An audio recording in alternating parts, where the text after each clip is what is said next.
Hi guys, I'm Jay Supraja from West MVZC, TSWRDC, Mahendra Hills. Today we are going to discuss our microbiology topic, that is controversy of spontaneous generation.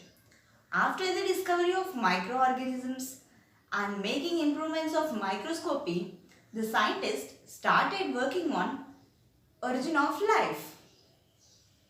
The scientists thought that the life comes from the non-living organisms. They stated this statement as spontaneous generation, and it is also called as abiogenesis. Some of the scientists supported this abiogenesis, and some other scientists like Francisco Redi doesn't support this abiogenesis. To prove this abiogenesis, Francisco Redi have conducted some experiments in the mid-17th century. Let us look into the experiment which was conducted by Francisco Redi. Redi conducted this experiment by taking two jars. In the first level, he did with two jars.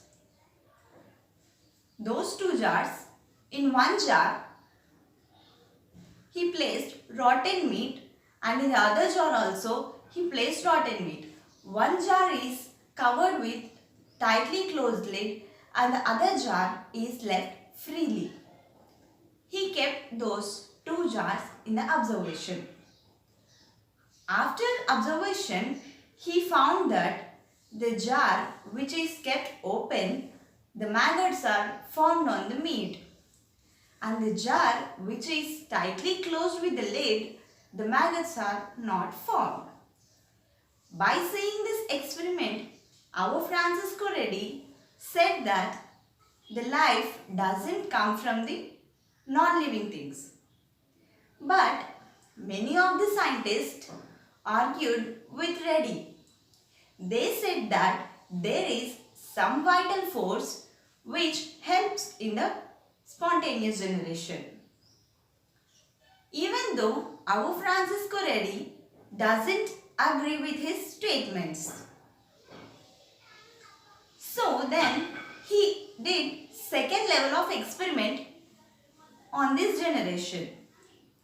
Now he took three jars, and the first jar is tightly closed with a rotten meat piece, and the second jar is the same as open with a rotten meat piece.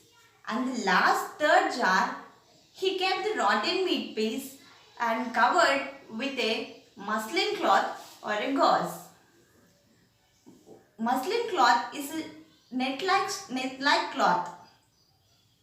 Then he kept these three jars under observation.